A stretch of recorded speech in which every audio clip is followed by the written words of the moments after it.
students, hearty welcome to all of you in this English world of Aradhya.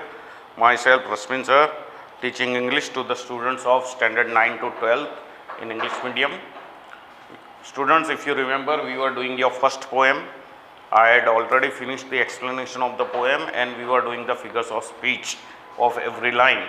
Now we move on to the third last line on page 90, okay, and looked out at young trees sprinting.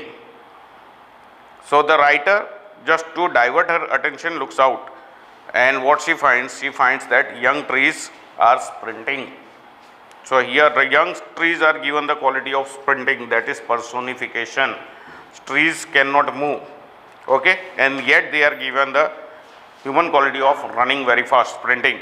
So it is personification. And looked out at young trees sprinting. Second, the merry children spilling.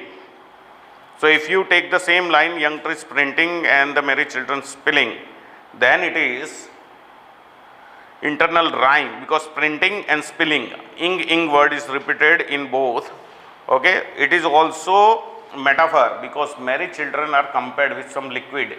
Spill word is used when the liquid comes out of its container. Here children are coming out of their houses, so they are compared with some liquid, that's why it is metaphor, okay. Out of their homes, but after the airport security check. So here also alliteration, because after an airport a sound is repeated through the words after an airport and a. Standing a few yards, again it is alliteration, because in that line you have S sound repeated through the words security and standing.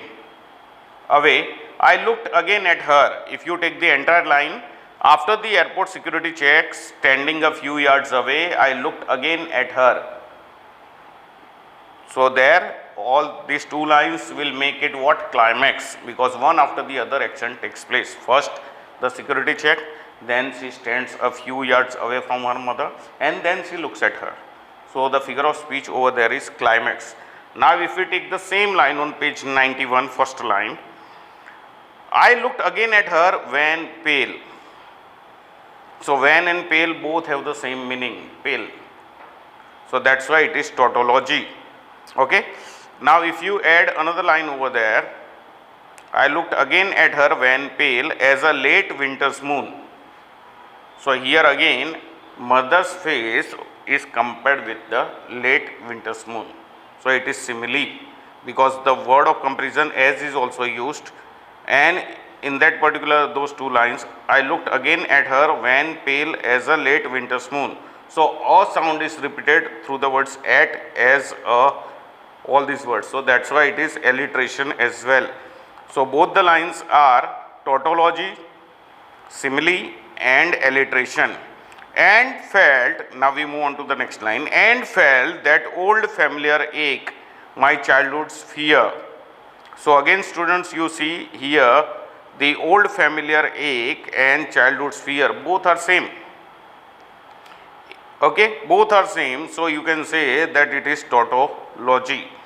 And the words felt and familiar produces F sound, so it is alliteration, okay.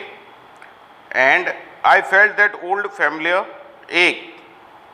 So ache is given the human quality of being felt, so that's why it is personification also, okay.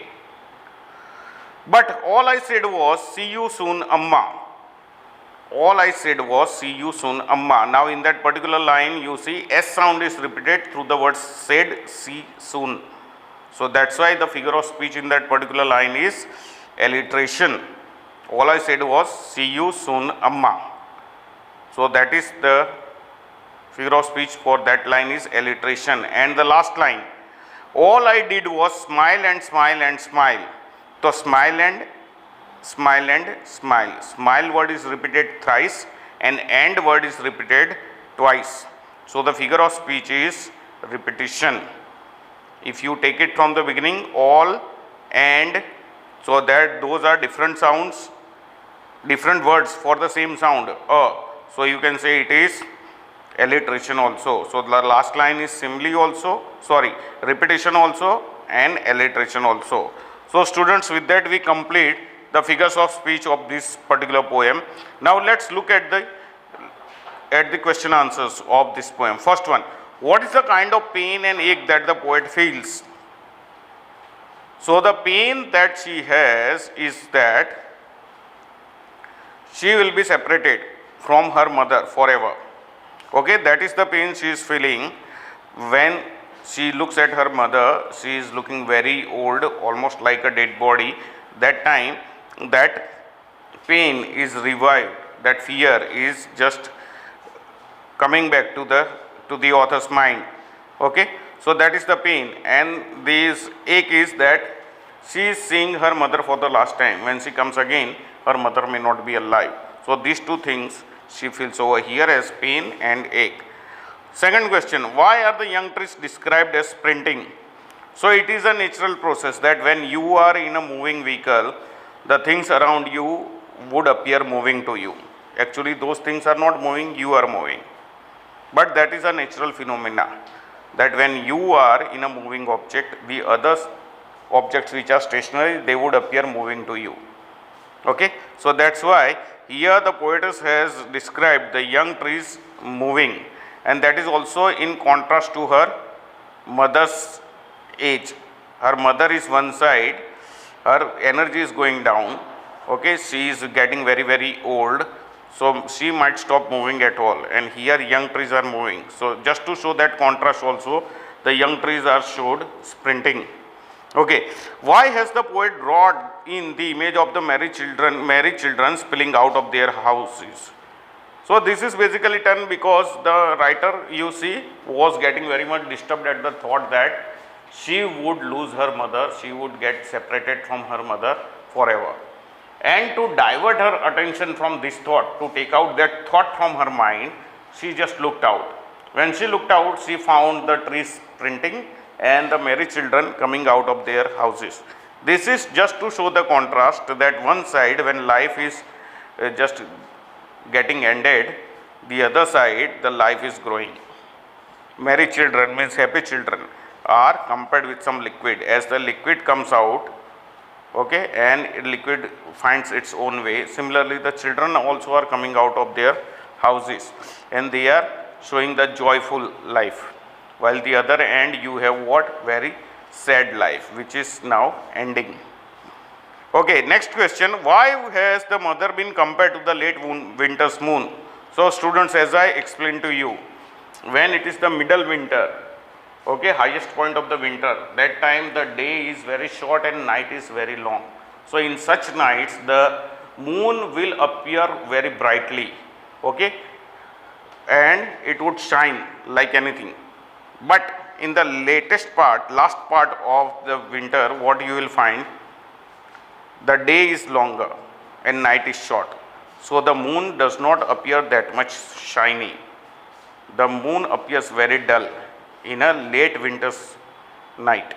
So that's why it is said that similarly the writer's mother also is in her old age. So as the moon appears very dull in the late winter's time, her mother also looks lifeless, very pale in her 66th year. That's why that comparison is made over here. What do the parting words of the poet and her smile signify? So inwardly, when the poet looks at her mother, she is very much disturbed, okay, very much sad that she would get separated from her mother forever. But she doesn't want to express her worries to her mother and make her more worried. So that's why she just suppresses her fear, her pain, and then says her mother that see you soon, Amma. This is just giving her the assurance that next time when I come, we will both see each other. But inwardly she feels that when she comes next time, her mother may not be there. Her mother must have died by that time. But she wants to conceal this fear. She doesn't want to express that fear and make her mother more worried. And that's why she hides that fear, Okay, and then while going, she just gives her smile, just to convince her mother that next time also we will meet, and to hide her emotions, her feelings or fear. For that only she uses such words and gives such reaction of smiling.